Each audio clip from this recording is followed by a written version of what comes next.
climate envoys step up pace of work without support from Trump. Envoys from almost 200 nations agreed to step up the pace of their work on reining in global warming even without additional help from the world's richest polluter. 2 weeks of discussions organized by the United Nations concluded on Saturday morning, after talks were delayed by a grammatical error in the draft text. The delegates, drawn from energy and environment ministries, set out plans to reassess efforts next year to cut fossil fuel emissions and hold extra round of talks before the next regularly scheduled meeting in December 2018. The measures are aimed at preserving momentum in the international fight against greenhouse gases. President Donald Trump has vowed to pull the U.S.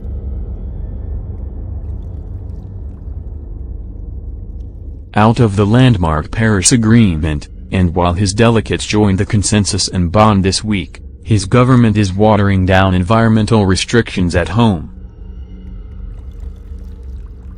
Trump is weakening the Paris deal. Christian Eller, a German member of the European Parliament who speaks on EU and US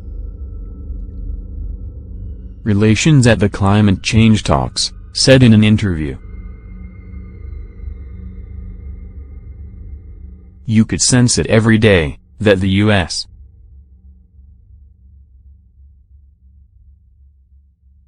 was creating a huge vacuum, so now you see people trying to fill it up.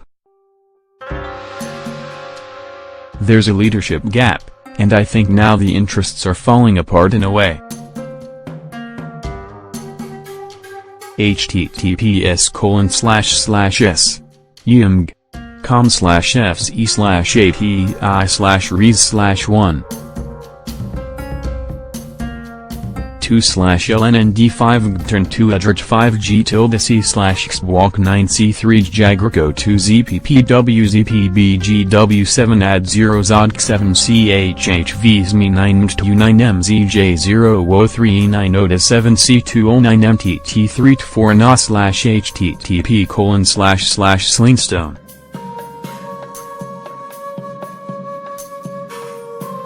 Zenfs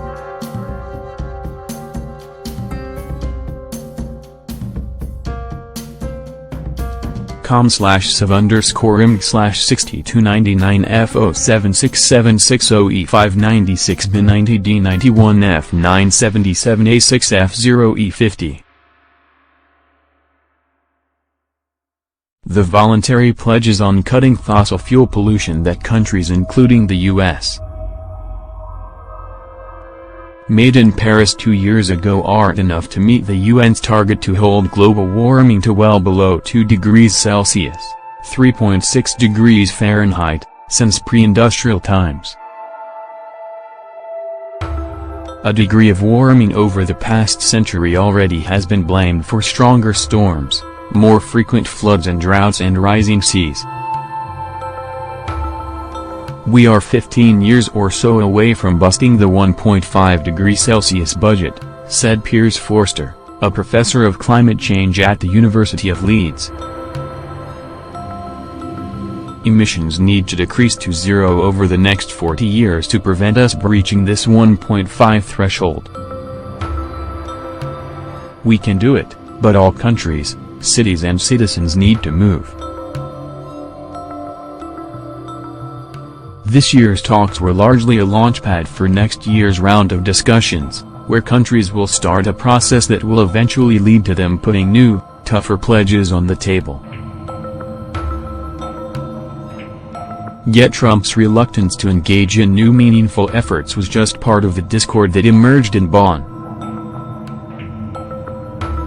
Poland, the host of next year's Conference of the Parties to the 1992 UN Framework Convention on Climate Change, is threatening to derail ambitions for deeper cuts within the European Union, one of the biggest negotiating blocs. While French President Emmanuel Macron vowed to pick up slack in financing climate projects that will be created by the U.S.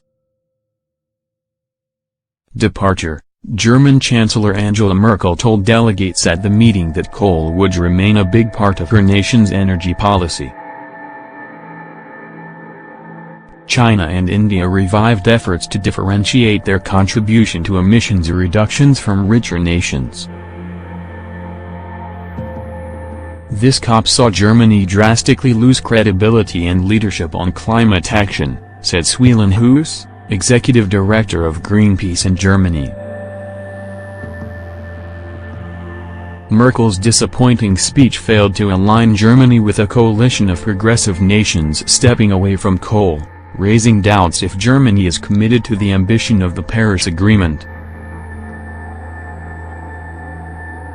With limits set out in the Paris deal only set to take effect in the next decade, envoys in Bonn were focused on how to get countries to commit to deeper emissions cuts before 2020.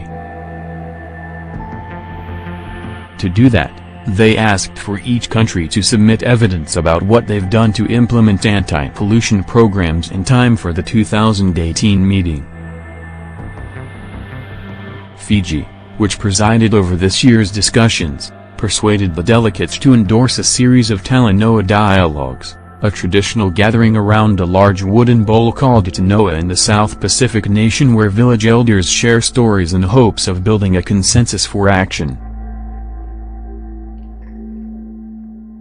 The Talanoa dialogue is what makes the Paris Agreement tick, and it's essential that it features prominently at next year's important summit in Poland, said Mohammed Adaw, international climate lead at Christian Aid, a charity.